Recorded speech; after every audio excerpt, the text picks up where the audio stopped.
আসসালামু আলাইকুম রহমতুল্লাহি ওবরাকাতুহু। Welcome to masters Lisanat academy. আজকে আমি যে বিষয়টা নিয়ে আপনাদের সাথে কথা বলবো, হয়তো বা আমার অফলাইন স্টুডেন্ট এই বিষয়ের সাথে খুবই পরিচিত। আজকে আবার তোমাদেরকে সেই জিনিসটা মনে করিয়ে দিচ্ছে, আর যারা নতুন দেখছেন তারা তো নতুন দেখছেন। সেটা হলো যে আমরা একটা কমন ভুল করি যখন আমরা কোনো ভাষা শিখতে যাই, হোক সেটা আরবি, হোক সেটা ইংরেজি, হোক সেটা উর্দু বা যে কোনো ভাষা। আমাদের কমন ভুলটা হলো যে আমরা আমাদের মনের যে ভাব প্রকাশ করতে চাচ্ছি সেইটা আগে আমরা আমাদের মাতৃভাষায় চিন্তাভাবনা করি, তারপর সেই ভাবটাকে আমরা অন্য ভাষায়, যে ভাষাটা আমি চাচ্ছি বলতে, ওই ভাষায় ট্রান্সলেট করি। এটা কিন্তু মস্ত বড় একটা ভুল। মস্ত বড় ভুল বলছি এই কারণে, কারণ এর দ্বারা যেটা হয় সেটা হলো যে আমাদের যে স্বাভাবিক কথা বলার ফ্লো, এটা বাধাপ্রাপ্ত হয়। আর এটা বাধাপ্রাপ্ত হলে যেই জিনিসটা হয় সেটা হলো যে আমরা যে বলি না একটা ম্যাজিক্যাল ওয়ার্ড ফ্লুয়েন্সি, ওইটা কিন্তু আমরা আর অর্জন করতে পারি না। আর এটা অর্জন করতে না পারার প্রধানতম দায়ী যে ফ্যাক্টরটা, সেটা হলো আপনি আপনার মাতৃভাষায় চিন্তাভাবনা করছেন। মানে যেহেতু আমরা বাঙালি, আমরা বাংলায় চিন্তাভাবনা করছি, বাংলায় চিন্তা করছি, তারপর গিয়ে সেটা আমরা ইংরেজিতে ট্রান্সলেট করছি। এই যে একটা মেন্টাল জিমন্যাস্টিক, একটা মানসিক ব্যায়াম,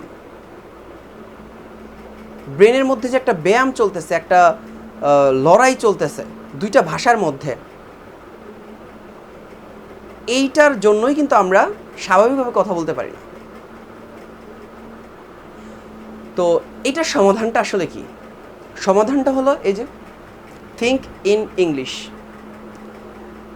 think in Arabic, think in Urdu, think in Japanese.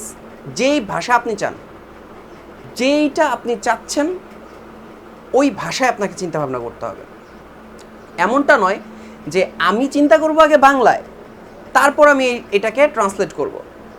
এই ট্রান্সলেশন মেথড যেটা সারা বছর করে যাচ্ছি,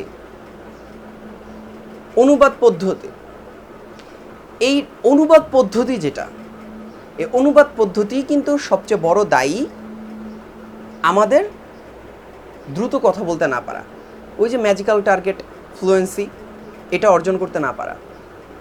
তো আমরা যদি চাই যে আমরা আমাদের কাঙ্ক্ষিত ফ্লুয়েন্সি নিয়ে আসবো আমাদের মাঝে, তাহলে আমাদেরকে চিন্তা করতে হবে যেই ভাষাটা আমি শিখতে চাই সেই ভাষায়।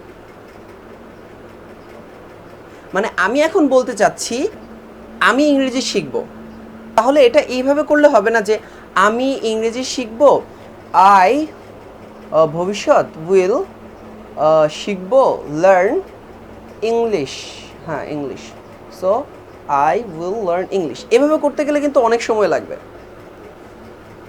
তো আমাদের বলতে হবে আই উইল লার্ন ইংলিশ। কীভাবে এটা? এটা হবে ওই ছোট্ট ছোট্ট জুজউল জুমলা, যেটা আমরা আমাদের হয়তো বা মাদ্রাসার ছাত্র এই শব্দটার সাথে পরিচিত। জুজুল জুমলা, জুজুল জুমলা মানে হলো যে শব্দাংশ, জুজুল জুমলা মানে হলো বাক্যাংশ। বাক্যাংশ শিখতে হবে। এটাকে যারা ভাষা তত্ত্ববিদ তারা এটাকে বলে চাংস, চাংস আকারে শিখতে হবে বা স্ল্যাংস আকারে শিখতে হবে। ছোট্ট ছোট্ট শব্দ দিয়ে আমাদেরকে আগে আমাদের মনের ভাব সরাসরি ইংরেজিতে, আরবিতে প্রকাশ করতে হবে, এবং তারপর গিয়ে এটাকে আমরা একটু একটু করে বাড়াবো। বাড়াতে বাড়াতে বাড়াতে বাড়াতে আমাদের কাঙ্ক্ষিত যে লক্ষ্য ফ্লুয়েন্সি, ওটা অর্জন করব। এছাড়া ওই আমরা যদি শুধু চিন্তা করি যে magical target, magical achievement fluency এভাবেই চলে আসবে, আমরা সারা বছর শুধু অনুবাদ করেই যাব, তাহলে ভাই আপনি শুধু অনুবাদ করেই যাবেন, গ্রামার্সের রুলস আর ফর্মুলা মুখস্থ করেই যাবেন, আপনার কিন্তু ফ্লুয়েন্সি আসবে না। ফ্লুয়েন্সি আসতে গেলে সমস্ত কথা আপনার তো বলতে হবে, কথা বলতে হবে, কিন্তু চিন্তা আগে আপনাকে ওই ভাষাই করতে হবে। ইংলিশ হলে ইংলিশ, আরবিক হলে আরবিক, চাইনিজ হলে চাইনিজ, যেই ভাষা আপনি চান।